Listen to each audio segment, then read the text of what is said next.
प्यारे बच्चों, आज हमें पढ़ना है electric potential due to an electric dipole.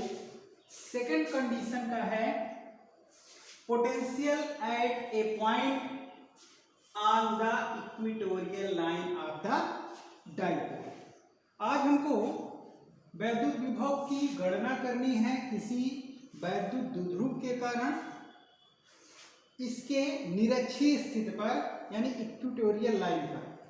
तो कल हमने देखा एक्सियल लाइन पर, आज हमको इक्वेटोरियल लाइन पर यानी अक्षीय स्थिति पर, इसके पहले हम पढ़ चुके हैं। आज हमको निरक्षीय स्थिति पर पढ़ना है। तो सबसे पहले हमें जानना होगा कि इक्वेटोरियल लाइन किसे कहते हैं। तो सबसे पहली चीज जो हमें कंसीडर करना है वो है एक इलेक्ट्रिक डाइपोल। और हमारे नॉलेज के अनुसार ये डाइपोल इक्वल मैग्नीट्यूड और अपोजिट नेचर का दो चार्ज रहता है और एक दूसरे से शॉर्टेस्ट डिस्टेंस पर स्थित होता है, प्लेस्ड होता है। ये हमारा हो गया -q, ये हो गया +q। डिस्टेंस इसके बीच की शॉर्टेस्ट हमने दिखाया है 2l। अब हम इसका नाम हमने रख दिया AB। कल हमने देखा इसकी एक्सियल लाइन इन चार्जेस के सेंटर से होकर जाने वाली जो लाइन थी वो एक्सियल लाइन थी। इक्वेटोरियल लाइन कौन सी लाइन होगी? चार्जेस से होकर जाने वाली रेखा, जो इसके सेंटर से होकर जाने वाली लाइन होगी, उसी के जस्ट परपेंडिकुलर इसके मिड पॉइंट से। तो इसका मिड पॉइंट हमने कंसीडर किया था। ये मिड पॉइंट क्यों हम कंसीडर करते हैं, क्यों लेते हैं, हम आपको बता रहे हैं। तो ये इसकी एक्सियल लाइन हो गई। अब इसी एक्सियल लाइन के just perpendicular normal to the axial line और passes through the mid point, यानी इसके मिड पॉइंट से जाने वाली। तो ये इसकी axial line, sorry equatorial line. Equatorial line पर हम कहीं भी इलेक्ट्रिक पोटेंशियल का कैलकुलेशन कर सकते हैं। तो ये हो गई इक्वेटोरियल लाइन, सीधा सीधा एक्सियल लाइन के जस्ट परपेंडिकुलर कहां से होकर जाएगी? इलेक्ट्रिक डाइपोल के मिड पॉइंट से। तो वो इक्वेटोरियल लाइन होगी, यानी निरक्षीय स्थिति, जिसको हम हिंदी में कहते हैं। अब निरक्षीय स्थिति के किसी भी बिंदु पर हमको वैद्युत विभव की गणना करनी है, तो हम कैसे करेंगे? अब सबसे पहली चीज यहां हमको समझना है कि हम सेंटर से ही, यानी इसके इलेक्ट्रिक डाइपोल के मिड पॉइंट से ही कंसीडर क्यों करते हैं। तो हमने प्रीवियस क्लास में, यानी इसके पहले 11th में हमने पढ़ा है सेंटर ऑफ मास। अगर एक ये पार्टिकल है, इसका मास m1 है, इसका m2 है, और m1 और m2 मैग्नीट्यूड में इक्वल है, यानी m1 = m2। तो ये इसको मिलाने वाली रेखा हो गई। अब इसका सेंटर ऑफ मास कहां पड़ेगा?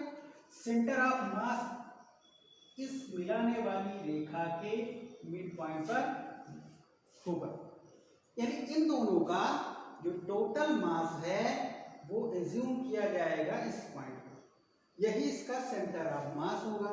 तो अब अलग अलग हम बात करेंगे, अलग अलग बात करेंगे। जैसे हमने इलेक्ट्रिक डाइपोल में एग्जांपल पढ़ा है NaCl। तो NaCl दोनों एक दूसरे से फोर्स ऑफ अट्रैक्शन के कारण चिपके रहते हैं, क्योंकि Na पर पॉजिटिव, Cl पर माइनस। Na को उठाएंगे तो Cl उसके साथ जाएगा, और इनके और इनके सेंटर के बीच में यही शॉर्टेस्ट डिस्टेंस 2l हम कंसीडर करते हैं। तो ये हमारा अगर एक सिस्टम है 2 पार्टिकल का, तो इसका सेंटर ऑफ मास इनको मिलाने वाली रेखा, यानी जो ज्वाइनिंग लाइन होगी उसके मिड पॉइंट पर होगा। उसी तरीके से पॉइंट चार्ज एक ऑब्जेक्ट है, इस पर बहुत सारे चार्ज हैं। अब इसका जो सेंटर ऑफ चार्ज होगा एक पॉइंट होगा, उसी पॉइंट पर लोकेट होगा, स्थित होगा, कंसीडर किया गया। ये इसका सेंटर ऑफ चार्ज हो गया। दूसरा यहाँ है, अब इनको मिलाने वाली रेखा होगी तो इन दोनों का जो टोटल सेंटर ऑफ चार्ज होगा इसके बीच में होगा।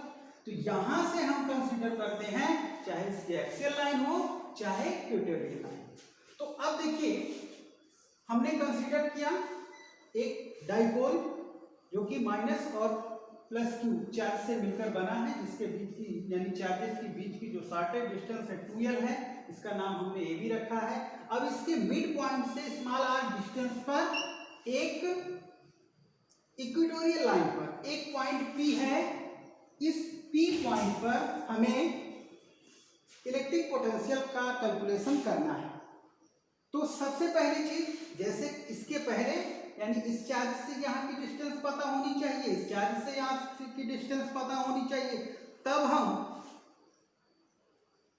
इलेक्ट्रिक पोटेंशियल का एक्सप्रेशन लिख सकते हैं। चार्ज तो पता है लेकिन डिस्टेंस नहीं पता है, तो डिस्टेंस कैसे निकालेंगे। अब यहां से यहां तक 2l है, तो मिड पॉइंट यहां से सेम इसके पहले जैसा l हो जाएगा, यहां से ये l हो जाएगा, यानी ये l a से लेकर OA is equal to L, OB is equal to L। ये हमको पता चल गया। यहां से हम इस पॉइंट को मिला सकते हैं डॉटेड लाइन से तो या कंटिन्यूअस लाइन। तो कंटिन्यूअस ना दिखा करके हम, क्योंकि हमारा एज्यूम्पशन है इसलिए हम कंटिन्यूअस ना दिखाकर डॉटेड ही हम दिखा रहे हैं। ये हमको पता है, ये पता है, तो ये एक देखिए राइट ट्रायंगल बन रहा है, समकोण त्रिभुज बन रहा है। समकोण त्रिभुज के लिए हम पाइथागोरस थ्योरम अप्लाई करते हैं। पाइथागोरस थ्योरम में अब आपको OA इक्वल टू L है, OB इक्वल टू L है। अगर AP मिल जाए तो हम एक्सप्रेशन लिख सकते हैं। AP निकालने के लिए यहां पर according to Pythagoras theorem AP square is equal to OA square plus OP square. यह हम जानते हैं, हमको कंसीडर करना है, कैलकुलेट करना है AP। Therefore AP is equal to root के अंदर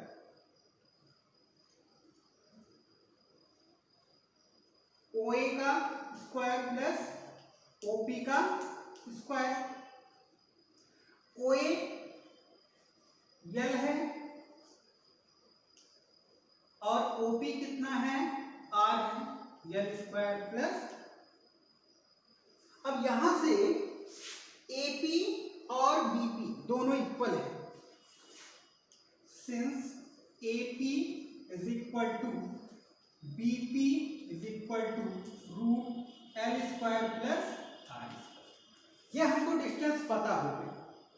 अब सबसे पहली चीज electric potential due two plus Q charge, यहीं से लिखते हैं electric potential due two plus Q charge. V1 first charge हमने प्लस क्यू लिया है, तो V1 1/4 pi epsilon not into charge है पार्टिकल, इसलिए प्लस में लिखा जाएगा एक्सप्रेशन। डिस्टेंस कितनी बन रही है, AP सॉरी BP बन रही है प्लस से। BP की वैल्यू हमने निकाल रखा है 1/4 pi epsilon not into q upon BP means root के अंदर L square plus R square. अब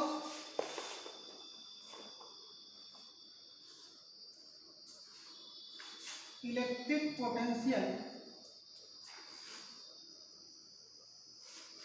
अगेन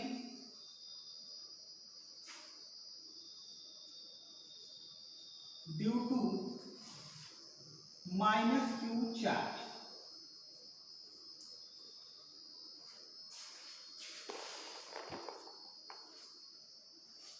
माइनस क्यू चार्ज के कारण ये हमारा एक्सप्रेशन निगेटिव लिखा जाएगा।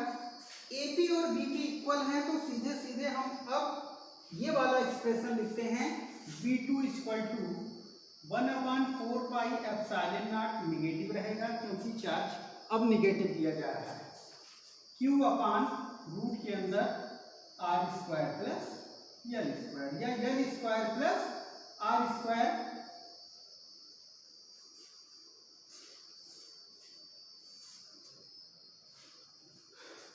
Hence,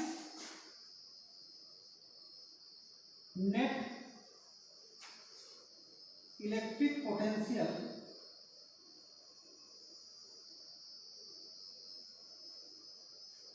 at point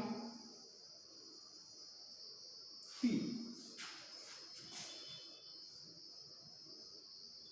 B equal to V1 plus V2, value put करेंगे 1/4 pi epsilon naught Q upon L square plus R square minus 1/4 pi epsilon naught Q upon रूट के अंदर L square plus R square. ये दोनों expression same है और एक plus sign के साथ है, दूसरा माइनस साइन के साथ, तो ये एक दूसरे से कैंसिल हो जाएगा, तो ये आपका आ गया 0। यानी जब भी हम इलेक्ट्रिक पोटेंशियल कंसीडर करेंगे इक्वेटोरियल लाइन पर तो वो हमारा आएगा 0। अब हम इसे सिस्टम से नोट कर लेते हैं, फिर इसके बाद नेक्स्ट हमारा है एट एनी पॉइंट।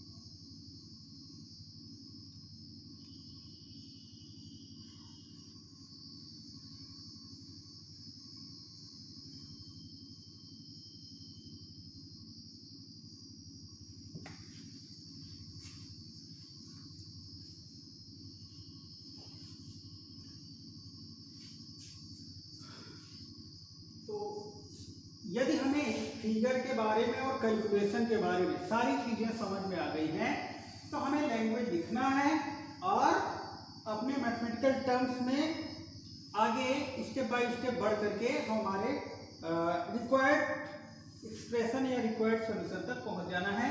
तो सबसे पहले हमने कंसीडर किया, let us suppose that A point P is situated on the equatorial line of the dipole AB at a distance small r meter from the midpoint O, then electric potential due to positive charge। इसके बाद again electric potential due to negative charge, net electric potential हमने निकाला और हमारा required expression आ गया V is equal to 0। यहां पर लिखते समय आपको from figure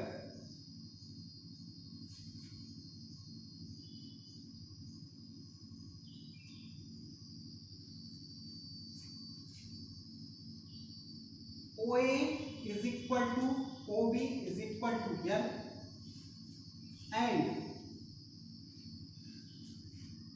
AP is equal to BP is equal to root L square plus R square ये आया कहाँ,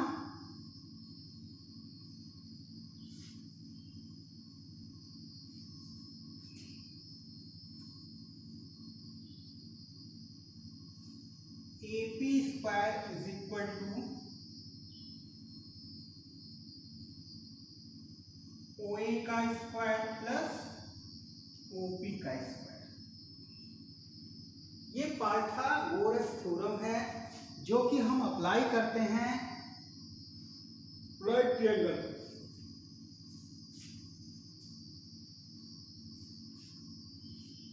तो इस तरीके से ये हमारा कैलकुलेशन पूरा हुआ। हम इसको आप अपनी कॉपी में लिख लीजिएगा। और नेक्स्ट टॉपिक है हमारा electric potential due to an electric dipole at any point, यानी या तो अभी तक इक्वेटोरियल और या एक्सियल लाइन, दो फिक्स कंडीशन थी जिस पर हमने कैलकुलेट किया। अब हम डाइपोल के कारण कहीं भी, चाहे वह इक्वेटोरियल या एक्सियल लाइन पर हो या ना हो, तो हम उसको कैसे कैलकुलेट करेंगे। तो थर्ड वाला अगर आपको आता रहेगा तो एक्सियल लाइन और इक्वेटोरियल लाइन का आसानी से आप कर सकते हैं। तो